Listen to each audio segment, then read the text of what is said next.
Paz do Senhor, irmãos e irmãs. Bom dia a todos vocês.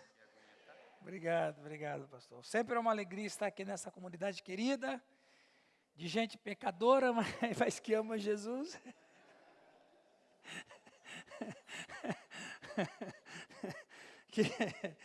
E a Jane mais uma vez está comigo aqui. Obrigado, Jane, por você estar aqui comigo.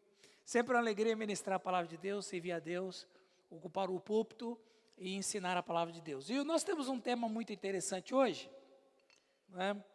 Eu já agradeço o meu querido pastor Giovanni por esse convite gracioso de estar aqui, e a você que está acompanhando a programação, o culto pela internet, que Deus também, a palavra de Deus alcance o seu coração aí também. Irmãos, eu gostaria de convidar, nós vamos fazer uma série de reflexões. No livro de Mateus capítulo 17, nós vamos começar Mateus 17, 1 a 8. E hoje nós vamos falar o seguinte tema, ou título: Elias, Moisés e a igreja, qual a relação? Moisés, Elias e a igreja, qual a relação? O que tem a ver? Essas duas figuras clássicas da Bíblia, com Cristo e com a igreja. Então, eu quero falar para vocês fiquem à vontade. Se alguém quiser fazer uma intervenção no que eu estiver falando, levante a mão. Pastor, eu não entendi direito isso aí. Pastor, eu tinha uma compreensão desse jeito. Fique à vontade, se eu souber responder, vou responder. Se eu não souber responder, vou ter a humildade de dizer, eu não sei tudo, eu sei um pouco. Ok? Mas é importante a sua manifestação, caso você não entenda algo que eu for falar aqui. Isso aqui é uma palestra, né? Não é um sermão, é uma palestra. Sermão vai ser hoje à noite. Então, se você tiver alguma dúvida sobre o que eu falar, levante a mão. E se você que está ouvindo aí, assistindo pela internet, quiser fazer a pergunta aí a minha secretária que está ali vai observar certinho, ela me traz as perguntas aqui, eu vou responder quem também está assistindo pela internet. Amém, queridos? Amém? São 9h37, pastor, nós temos até 10 e... Ixi, vamos lá então. A transfiguração. Mateus 17, verso 1. 6 dias depois, tomou Jesus consigo a Pedro e aos irmãos Tiago e João, e os levou em particular a um alto monte, mais ou menos 600 metros de altura. E foi transfigurado diante deles. E o seu rosto resplandecia como o sol, e suas vestes tornaram-se brancas como a luz. E eis que lhe apareceram Moisés e Elias, falando com ele. Então disse Pedro a Jesus: Senhor, bom estarmos aqui. Se queres, farei aqui 3 tendas. Uma será tua, a outra para Moisés e a outra para Elias. Falava ele ainda quando uma nuvem luminosa os envolveu. E eis vindo da nuvem uma voz que dizia: Este é meu filho amado, em quem me comprazo. A ele ouvi. Ouvindo os discípulos, caíram de bruços, tomados de grande medo. E aproximando-se deles, tocou Jesus, dizendo: Erguei-vos e não temais. Então eles, levantando os olhos, a ninguém viram, a não ser Jesus. Interessante esse texto. Ele é uma porta aberta para muitas informações precisas e preciosas sobre todo o Antigo Testamento, a relação com o Novo Testamento, a relação da pessoa com Jesus e a relação com a igreja. Parece que não, gente, mas às vezes a falta da percepção e a falta da uma leitura mais dinâmica das Escrituras, a gente vai observando que a Bíblia, ela tem os pontos que uma liga ao outro, uma liga ao outro, uma liga ao outro, e você vai observando que ela é uma coisa absolutamente fantástica. Nada escapa à Bíblia. Nada está escrito na Bíblia que não tenha um motivo, até uma vírgula, um tio, uma letra que for, ela tem uma razão por que ela está ali. E esse texto de Moisés e Elias, que a gente admira, que a gente gosta, inclusive eu fiz referência a esse texto alguns meses atrás, quando eu falei sobre o céu. As pessoas falam muito, mas qual é a relação disso aí com tudo que está acontecendo? E mais, qual é a relação com o que está acontecendo na vida de Jesus naqueles dias? Então, eu gostaria de levar essa informação para vocês, porque essa transfiguração, ou o rosto dele resplandecia, a Bíblia aqui fala que Jesus foi transfigurado, no grego metamorfoses, que é mudar de forma. Uma forma não humana, uma forma absolutamente sobrenatural. Uma forma que os discípulos ainda não tinham visto em Jesus. Talvez eles já estavam andando com Jesus um ano e meio por aí, 1 ano e 8 meses, quando aconteceu esta sessão, essa visão. E o Cristo, ele foi metamorfoseado, ele foi transformado em algo glorioso. Não é? E o texto, e a palavra traduzida, transfigurado, ou seja, ele mudou a sua perspectiva física, ele mudou a sua perspectiva, e até mais, porque o Moisés e Elias estavam em glória ali. Então, você vê, é uma reunião apoteótica. Né? E aí a gente vai ver por que aconteceu esta visão. Agora tem um detalhe, irmãos. Moisés, que aparece aqui, ele tinha vivido 1.400 anos antes desse fato. E o Elias, ele tinha vivido cerca de 850 anos antes desse fato. Por aí a gente começa a observar uma coisa muito fantástica. Não é o tema que eu vou trazer para vocês, mas é só para vocês terem noção. Moisés e Elias já tinham desaparecido da história, por mais que a vida deles foi um mistério. O Moisés morre, mas ninguém descobre o seu corpo. E o Elias, ele é arrebatado, ele é levado ao céu numa carruagem de fogo, e com certeza um corpo corruptível não poderia entrar no céu. Então aí quando eu imagino, o Elias está subindo, ele passa, o ar é rarefeito e aí ele apaga. Então, de uma certa maneira, tanto Elias quanto Moisés morreram. Mas interessante que o texto vai dizer que eles estavam conversando com Cristo. Então significa que, para aquele que crê, ele continua vivendo em outro tipo de existência. Então, não é verdade a interpretação que se diz que morreu aqui e acabou. É como se desligasse a luz. Não, não é verdade. A vida continua. A vida do ser humano é uma vida que está além da compreensão. Nós somos seres diferentes de todos os outros seres, principalmente dos animais. Os animais têm corpos, mas não têm espírito. O homem tem corpo e tem espírito, ou uma parte imaterial dentro dele, o que faz parte do ser dele. Por isso que quando morre um homem, morre um animal, a visão que o Salomão tem é que acontece a mesma coisa. Mas a gente sabe também que a revelação de Deus é progressiva, e Salomão não sabia o que acontecia depois da morte. Ele foi o único homem no Antigo Testamento que se aproximou um pouco mais da realidade, quando ele diz: o Espírito volte a Deus que o deu. É a única coisa mais forte no Antigo Testamento de uma pessoa sábia que vai dizer o que acontece com vida após a morte. Porque o judeu em si, ele não tinha noção do que acontecia. Ele já sabia que o camarada morreu, acabou aquilo ali. Inclusive, há alguns salmos que dizem assim: quem da sepultura te pode louvar? Bom, a gente sabe que a vida continua além da sepultura, mas não era a visão que eles tinham naquela época. Então, Moisés e Elias conversando com Jesus, então diz então afirma que de fato a vida continua, mesmo quando a gente fecha os olhos desse mundo. Né? Isso é um detalhezinho apenas. Mas vamos lá. Perguntas? Ok?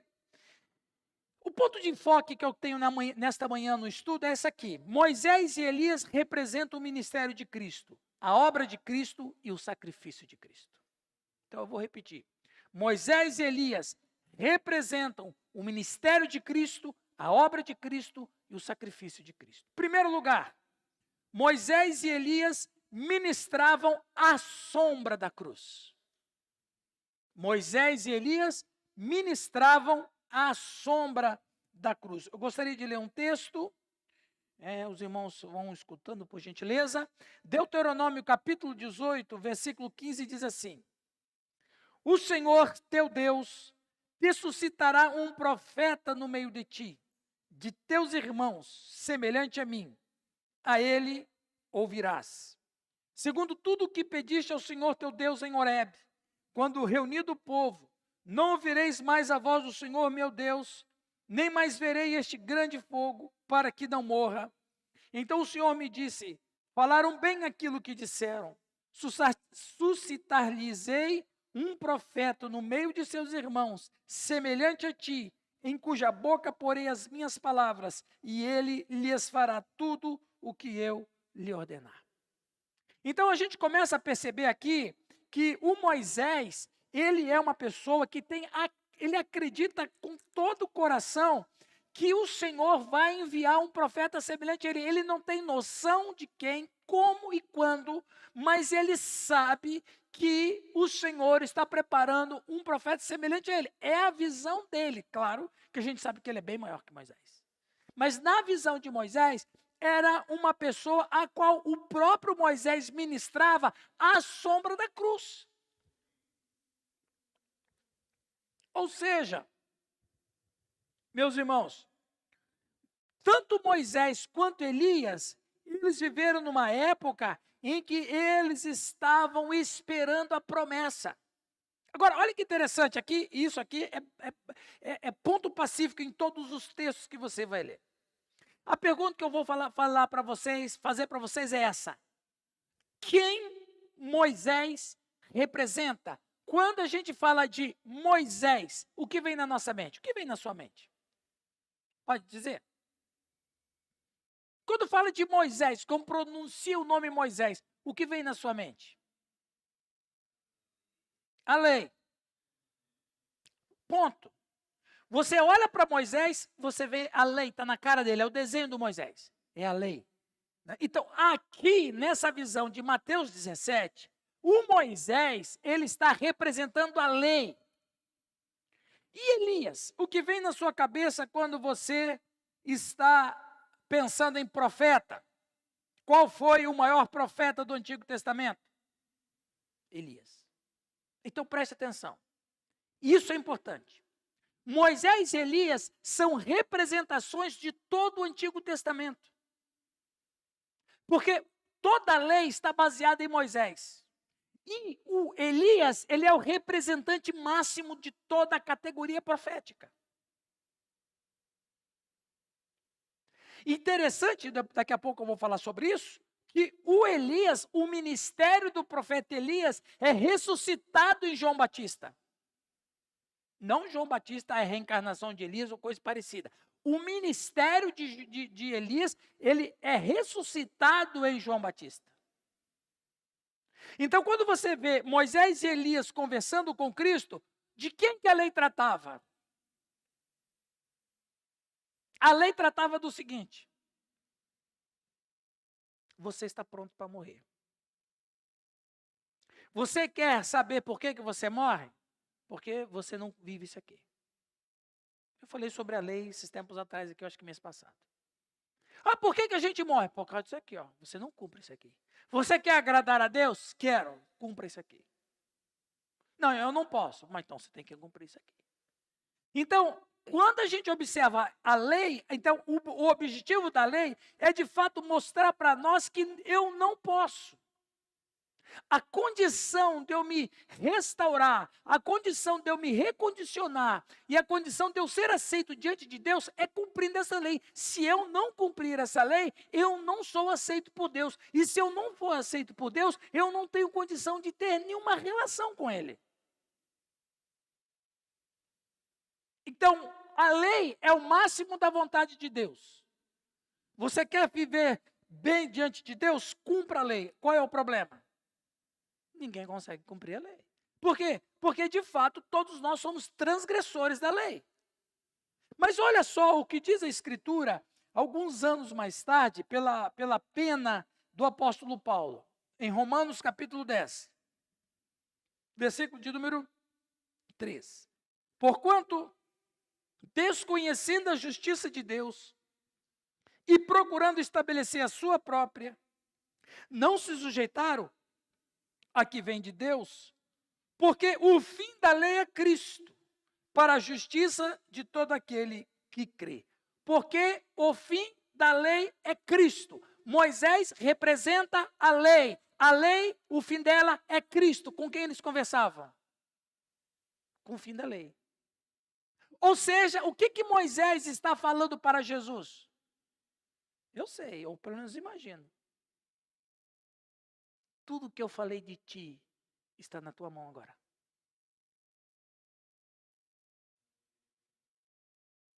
O meu ministério foi em cima de ti. O Senhor me chamou e o Senhor me deu a lei, mas era tu que iria cumprir a lei. O próprio Moisés, que foi o homem que teve a revelação de Deus, ele estava debaixo dessa lei. E o interessante é que, quando Deus deu a lei para Moisés, na mente dele, ele é o príncipe do Egito. Mas quando Deus dá a lei para Moisés, Deus tira o poder de Moisés. Até você tem que estar sujeito a isso aí. Você não está acima disso aí. Quem está acima disso aí sou eu.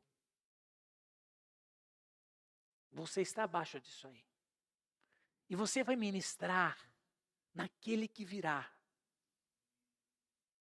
É quando chegam os dias de Jesus Cristo ser levado ao sacrifício, Moisés chega para conversar com ele. E Deus fala assim, vai lá Moisés conversar com ele. E Moisés vai lá prestar serviço a Cristo.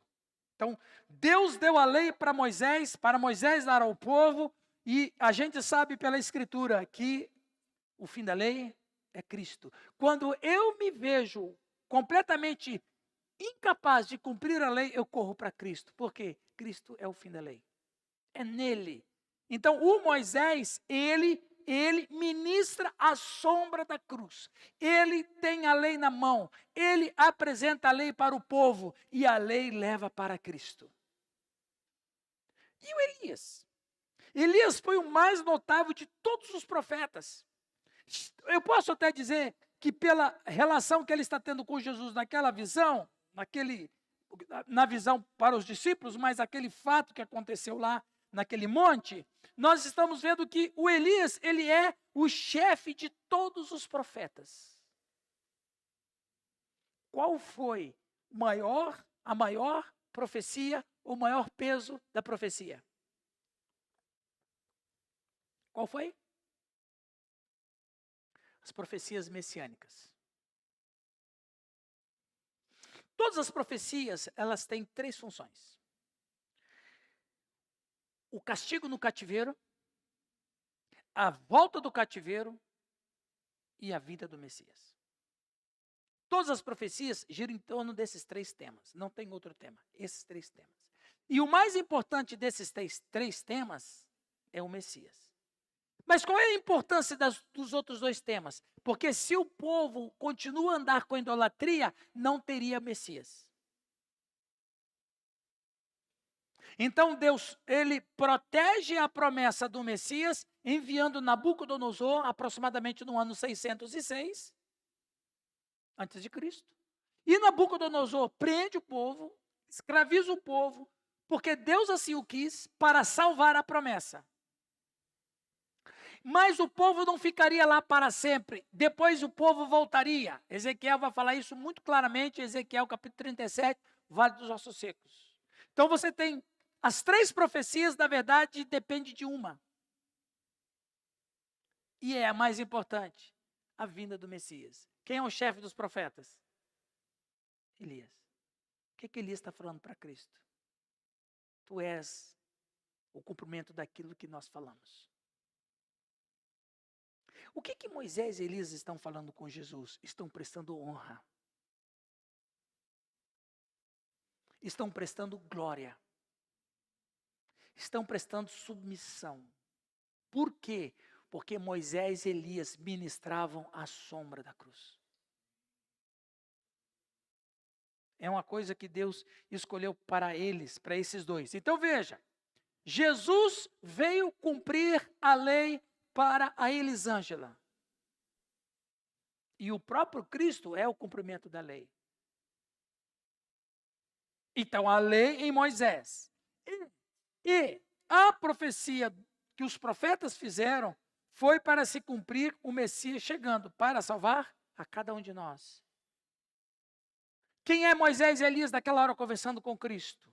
É a lei e os profetas. Ou seja, quem é que está conversando com Cristo? Todo o Antigo Testamento. Você sabe o que é isso?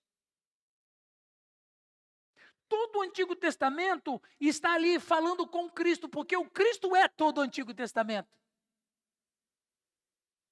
Eu vou ler alguns versículos aqui para vocês vão ficar assim, uau.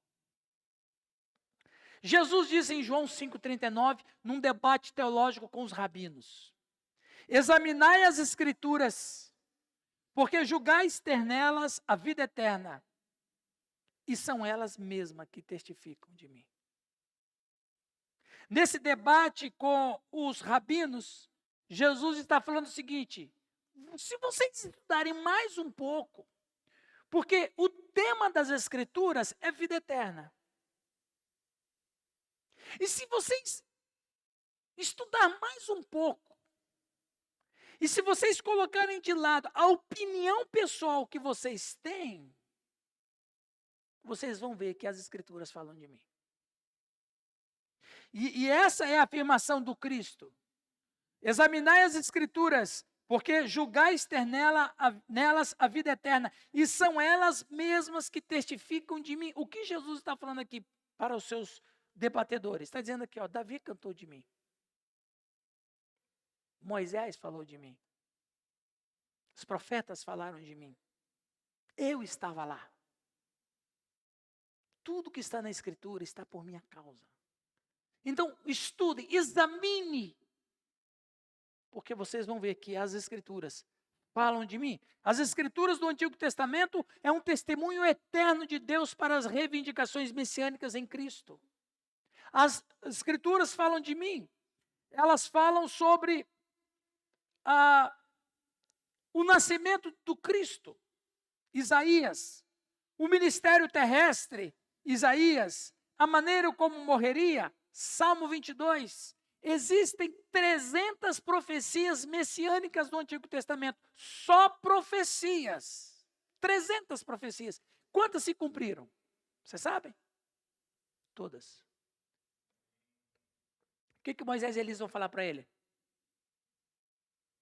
Tudo foi cumprido. Nosso trabalho foi bem feito. Tu estás aqui. Percebe a profundidade disso? Então veja, meus irmãos e irmãs, Jesus Cristo, em Lucas capítulo de número 4, ele vai dizer assim, quando ele lê um texto de Isaías 61, hoje se cumpriu a escritura que vocês acabaram de ouvir. Então, que outra maneira Jesus está no Antigo Testamento, além das profecias?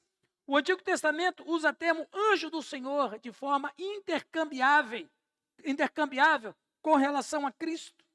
Em Gênesis capítulo 18, o Senhor Jesus aparece a Abraão em forma humana.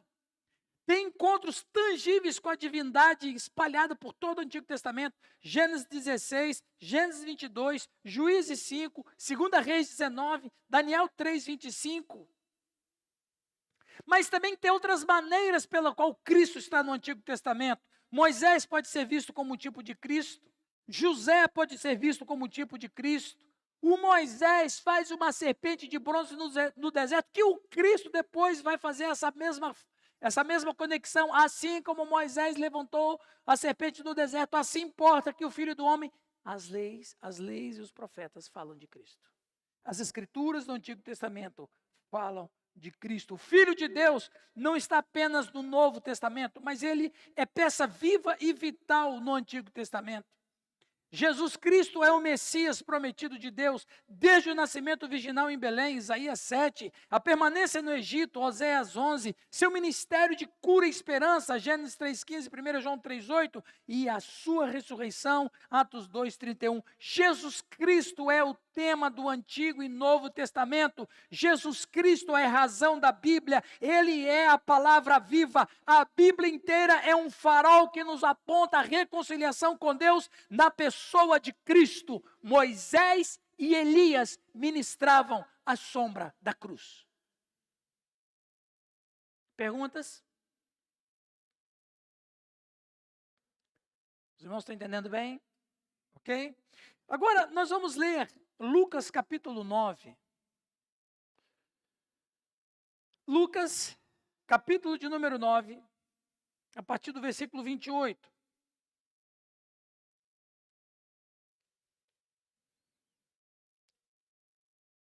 E em segundo lugar, primeiro lugar, Moisés e Elias ministravam à sombra da cruz. Em segundo lugar, Moisés e Elias sabiam sobre a cruz. Lucas 9, 28 diz assim: cerca de 8 dias depois de proferir estas palavras, tomando consigo a Pedro, João e Tiago, subiu ao monte com o propósito de orar. E aconteceu que, quando ele orava, a aparência do seu rosto se transfigurou, e suas vestes resplandeceram de brancura. Eis que os 2 varões falavam com ele, Moisés e Elias, os quais apareceram em glória. Preste atenção. E falavam da sua partida, que ele estava para cumprir em Jerusalém. Olha esse finalzinho. Moisés e Elias falavam da sua partida, que ele estava para cumprir em Jerusalém. O que esse texto que o Lucas nos apresenta diz? Que Moisés e Elias mostram que estavam cientes do plano de Deus e a conclusão do Messias prometido. Então veja, o que Moisés e Elias vão conversar com Jesus naquele dia? Eles vão falar sobre a cruz. Porque de uma maneira muito sobrenatural, e irmãos, isso é uma coisa fantástica. A gente, quando pensar no céu, a gente não pode pensar com as categorias humanas. E a gente, quando pensa sobre Deus, não podemos pensar com as categorias humanas. Vocês já viram que ela fala assim, se eu fosse Deus, essa raça já não existia mais. Ainda bem que você não é Deus, né? A gente pensa em Deus com as nossas categorias. Mas é um erro pensar em Deus com as nossas categorias. Quando a gente pensa no céu, a gente tem que mais ou menos ver os vestígios da Bíblia e nos indicar o que de fato está acontecendo. Pergunto eu, como que Moisés e Elias vão falar do Cristo sobre a cruz?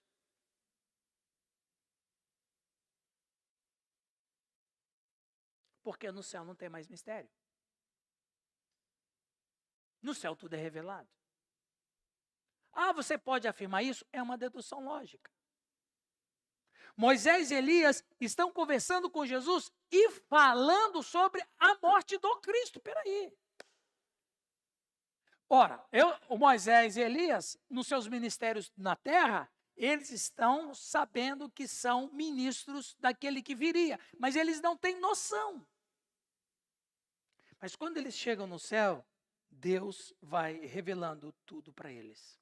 Eu quero ler um texto em Hebreus capítulo 11, que diz assim, 11:13. Todos estes morreram na fé, sem ter obtido as promessas, vendo-as, porém, de longe, e saudando-as, e confessando que eram estrangeiros e peregrinos sobre a terra. Porque os que falam desse modo manifestam estar procurando uma pátria. E se na verdade lembrasse daquela de onde saíram, teriam oportunidade de voltar. Mas agora aspiram uma pátria superior, isto é, celestial. Por isso Deus não se envergonha deles, de ser chamado seu Deus, porquanto lhes preparou uma cidade. Irmãos, todos estes morreram na fé, está falando do capítulo da fé, sem ter obtido as promessas. Ou seja, Moisés e Elias morreram numa fé inabalável, sem contudo experimentá-la.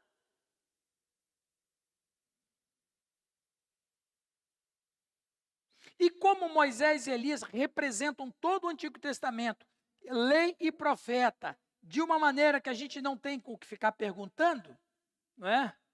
Deus permite que a alma de Elias e Moisés venham falar com Cristo. Sabe o que eu penso, pastor Giovanni? Como Moisés e Elias são representações do Antigo Testamento, todos os salvos do Antigo Testamento estão sendo representados por Moisés e Elias. Todos eles creram na promessa, sem contudo ver. Mas Moisés e Elias estão vendo o que não viram.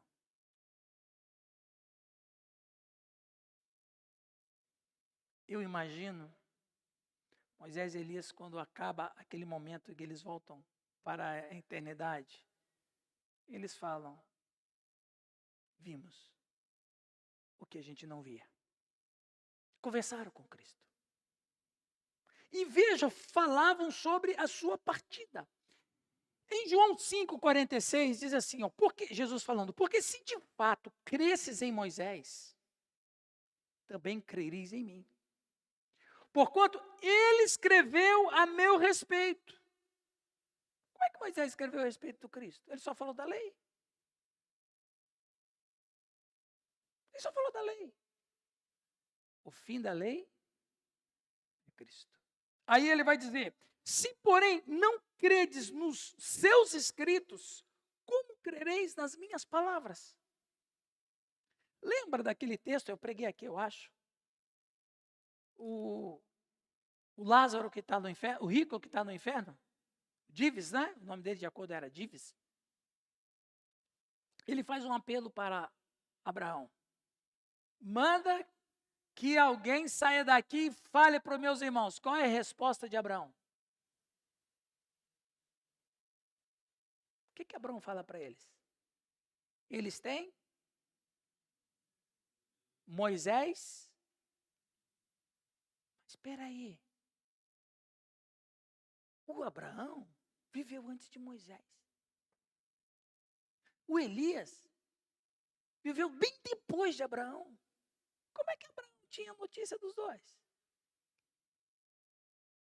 Eles têm Moisés e Elias. Quem é Moisés e Elias? A lei e os profetas. Quem era a lei e os profetas? O Antigo Testamento. A quem o Antigo Testamento apontava? Vamos fazer a matemática? 1 mais 1? 2? 2 mais 2? 5? Aliás, 4? Preste atenção. Eles têm Moisés e Elias. Como é que Abraão sabia dos dois? E mais, pastores? Como que Moisés, como que o Abraão sabia que Moisés e Elias tinham mensagem salvadora? Ele ficou sabendo disso quando? Quando, gente? Quando ele chega na eternidade. Que coisa linda essa escritura. Ele tem Moisés e Elias. Escutem Moisés e Elias, porque Moisés e Elias fala de quem? Do Cristo. Não é lindo isso aí ou não? Então, Moisés e Elias aparecem com Jesus durante sua transfiguração para simbolizar a lei e os profetas. Olha só o que Jesus Cristo fala para os discípulos no caminho de Emaús. Lucas 24, 25. Lucas 24, 25. Honestos e tardos de coração, para crer em tudo que os profetas falaram. Não era necessário que o Cristo sofresse essas coisas e encontrasse em sua glória? E começando por Moisés e todos os profetas, explicou-lhes as Escrituras tudo a seu respeito. Que coisa fantástica, né? Que coisa maravilhosa. Jesus encorajou os discípulos a seguirem a regra de ouro. Ele disse, pois isso resume a lei e os profetas. Mateus 7,12. Mateus 22,40. Toda a lei e os profetas depende desses dois mandamentos. Atos 13,15. Depois da leitura da lei dos profetas, os chefes da sinagoga mandaram dizer-lhes, irmãos, se tendes alguma palavra de exortação para o povo, dizei-a. Atos 24,14. Porém, confesso-te que segundo o caminho, aqui chamam seita, assim eu sirvo ao Deus de nossos pais, acreditando em todas as coisas que estejam de acordo com a lei e os profetas. Atos 28, 23. Havendo-lhe marcado um dia, vieram um grande número ao encontro de Paulo na sua própria residência. Então, desde a manhã até a tarde, lhes fez uma exposição em testemunho do reino de Deus, procurando persuadi-los a respeito de Jesus, tanto pela lei de Moisés, como pelos profetas. Quem conversa com Jesus naqueles dias? Moisés e Elias. Amém, irmãos? Alguma pergunta? Esteja à vontade. Sim, por favor.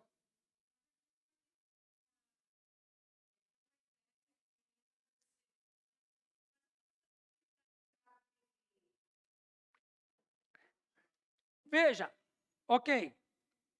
O texto diz que Jesus conversava com Moisés e Elias. Foram os curiosos que foram lá. Jesus não chamou ninguém. Pensa bem, os camaradas estão de noite. Foi boa sua pergunta. Os caras acordam de madrugada, 2 da manhã. Eles não tinham luz elétrica, artificial. Tem um clarão lá. Eles chegam lá, o Pedro meio bêbado de sono, chega lá, se interfere na conversa, que ele não foi chamado, ele deu uma de bicão. E ainda, eles falando de coisas eternas, o Pedro ainda fala, deixa eu dar uma ideia para nós aqui. Vamos fazer uma tenda, uma será para o senhor. Tenda onde? Eles não estavam com nada. Vamos fazer 3 tendas, uma será tua, outra de Moisés e outra de Elias. Quer dizer, Pedro não foi chamado, mas apareceu lá de bicão e ainda deu ideia para aquela reunião apoteótica eterna. Então, eles viram.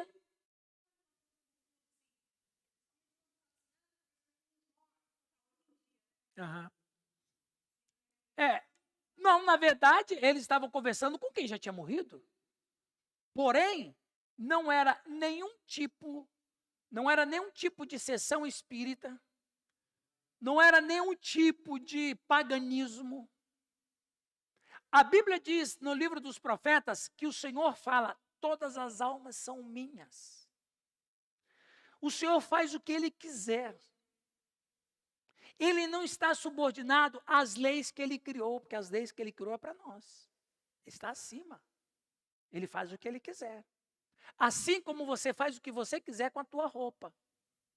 Se você quiser doar a tua roupa, você pode doar. Se você quiser pegar essa sua blusa que você está vestida e rasgar ela, você também pode fazer isso. Se você quiser pegar essa sua roupa e retalhar na tesoura, você pode fazer isso. O que te pertence, você faz o que você quiser. E ninguém tem nada que dizer nada para você. Todas as almas são minhas. E, por propósito divino, o Senhor mandou Moisés e Elias para falar com aquele a qual Moisés e Elias profetizaram a vida inteira. Para falar com aquele que todos os heróis da fé acreditaram, mas nunca se concretizaram a experiência com o próprio Cristo. Entende? Então, o que eu observo nisso aí, minha irmã? Que sessão espírita, quem faz é o ser humano. E de acordo com a Escritura está proibido. Deuteronômio 18. Porém, como as almas são todas do Senhor, então é do Senhor. Pronto. É a mesma polêmica de 1 Samuel 28 com relação ao Samuel. Não, mas aquilo ali foi uma farsa. Deus não ia deixar o Samuel sair se Deus quisesse. Deus não está... Presta atenção, Deus não está subordinado ao que eu creio. Ele é soberano, ativo e faz o que Ele quiser. A gente só obedece. Então, às vezes, a gente, como eu já te disse, a gente tem que olhar para as coisas de Deus, não com as configurações da terra. Ok? Então, Moisés e Elias estão ali, representam a lei e os profetas, representam todos os justos do Antigo Testamento que morreram sem ver as promessas. E ali eles estão tendo aquele momento.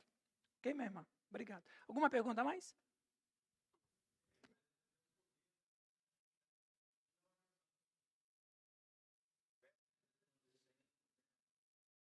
A presença da eternidade. O conhecer de Pedro, sem que houvesse uma apresentação formal. Como é que o Pedro sabia que era Moisés e Elias? Ô, Pedro, já que você já chegou, vem cá, deixa eu te apresentar aqui 2 figuras importantes. Viu, Elias? Olha, grandes importâncias para Elias conhecer Pedro, né? Isso que é Pedro. Viu? Como é que ele sabia que era Moisés e Elias? Presença da eternidade. A presença da eternidade, ela não tem mistério e não tem segredo. presença da eternidade faz a gente se conhecer quem a gente foi lá quando estiver na glória eterna. A gente vai saber quem nós fomos. E mais, vamos saber e ter plena consciência de tudo que aconteceu. E o Moisés e Elias vêm a esse mundo por ordem de Deus para falar com o próprio Cristo. E graças a Deus que aqueles 3 capial lá acordaram naquela hora. Se eles não acordam, a gente não tinha esse testemunho. Né? E último lugar. Então, Moisés e Elias, eles ministravam a sombra da cruz. Moisés e Elias sabia sobre Cristo, a morte da cruz.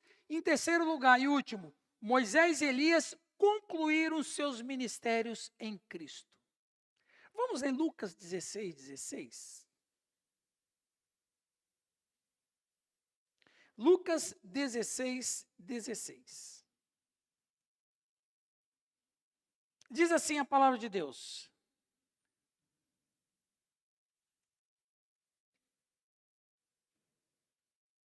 A lei e os profetas vigoraram até João.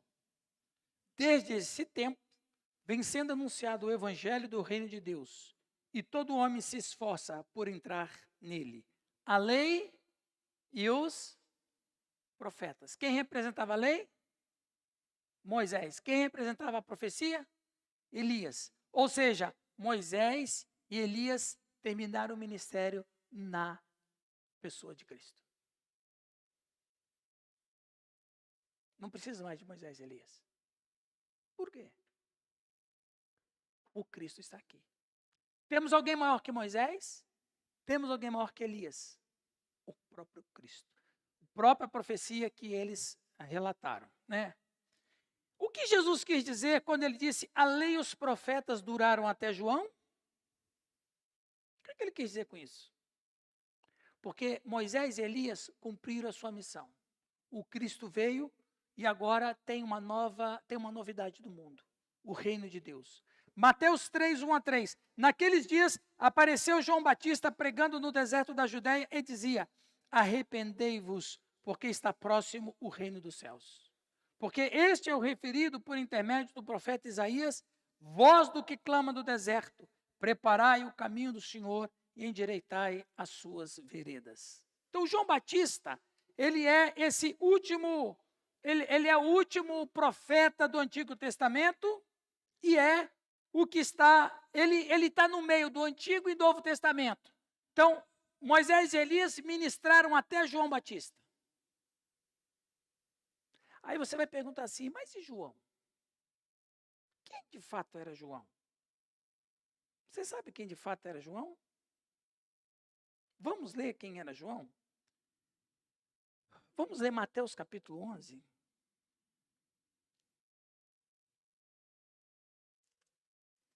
Mateus capítulo de número 11. Versículos 7 a 10. Eu vou pedir que alguns irmãos, por favor, leiam esses versos de 7 a 10 de Mateus 11.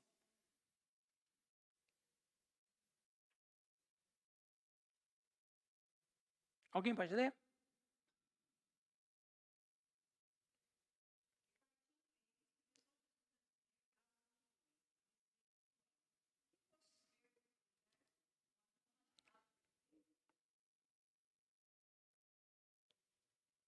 Verso 8.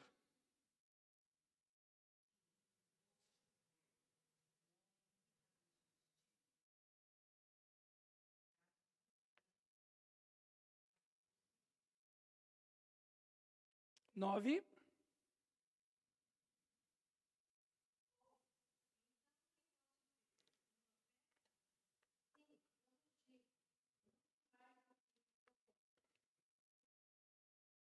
Dez.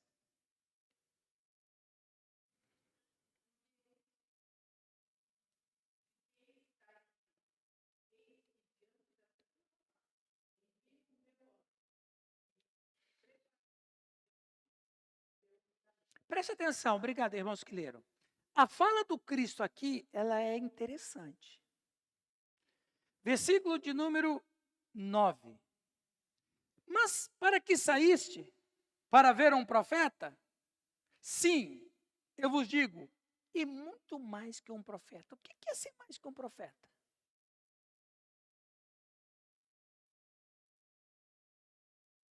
Vamos voltar atrás. João Batista era filho de quem? Do sacerdote Zacarias. Qual era a função original de João Batista? Sacerdote. Mas eles compararam ele ao quê? Profeta. O que Jesus quer dizer aqui? Muito mais que um profeta. Ele está exercendo o papel de profeta, mas ele é mais do que um profeta. Ele é um sacerdote. O sacerdote estava onde? Presente aonde? Na lei. Quem é o representante da lei? Moisés. Estão percebendo? Agora, olha que interessante. João está batizando.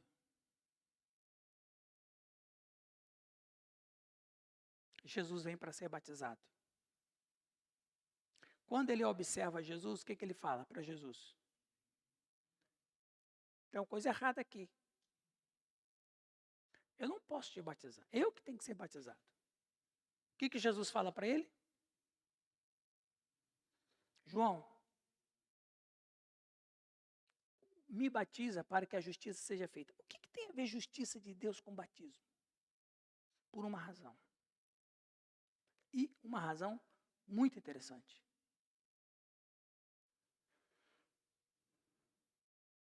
No Antigo Testamento, o sumo sacerdote sacrificava pelos pecados do povo. E ele sacrificava o animal, ele punha a mão no animal, sacrificava o animal, para que as pessoas tivessem os pecados perdoados. O João Batista, quando ele batiza Jesus, é o sumo sacerdote de Deus que toca no cordeiro. No outro dia, quando ele batiza Jesus, ele fala, eis o cordeiro de Deus, que tira o pecado do mundo. Amém, irmãos? Que Deus nos abençoe.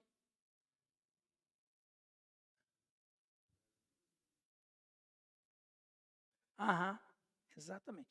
Em João Batista, as duas funções se complementavam. Por isso que Jesus diz que ele é mais do que um profeta. Amém, irmãos? Alguma pergunta? Deixa eu sentar aqui um pouco. Moisés e Elias ministravam à sombra da cruz. Moisés e Elias. Deixa eu ver aqui. Moisés e Elias sabiam sobre a cruz e o ministério deles terminou, concluído em Cristo. Detalhe, viu, irmãos? Detalhe. Lá em Apocalipse, capítulo 11, quando ele vai dizer assim, darei as minhas duas testemunhas que profetizem por 1260 dias, vestidas de pano de saco. São essas duas oliveiras e os dois candeeiros, que se acham de pé diante do Senhor e da terra. Se alguém pretende causar-lhe dano, sai fogo da sua boca. Devora os inimigos. Sim, se alguém pretender causar-lhes dano, certamente deve morrer. Eles têm autoridade para fechar o céu, para que não chova durante os dias em que profetizarem. Tem autoridade também sobre as águas, para convertê-las em sangue, bem como para ferir a terra com toda sorte de flagelos, tantas vezes quanto quiserem. Essa profecia em Apocalipse 11, que fala de Moisés e Elias, eles representam a igreja que estará pregando o evangelho nos dias do anticristo. Moisés e Elias representam a igreja, porque a igreja, ao pregar o evangelho, ela denuncia pecado. Moisés denunciou Faraó. Elias denunciou Acabe. Então, quando a gente olha para esta visão que Mateus relata, é muito além do que a gente imagina. Amém, meus irmãos? Alguma pergunta? Tem alguma pergunta da internet? Não? Que Deus nos abençoe. A palavra está com o pastor Giovanni. Glória a Deus. Amém? Quantos foram abençoados aí? Dão glória a Deus. Coloque-se de pé na presença do Senhor. Cante comigo. Sei que a tua fidelidade leva minha vida mais além do que eu posso imaginar. Sei que não posso negar que os meus olhos sobre mim me enchem da tua paz.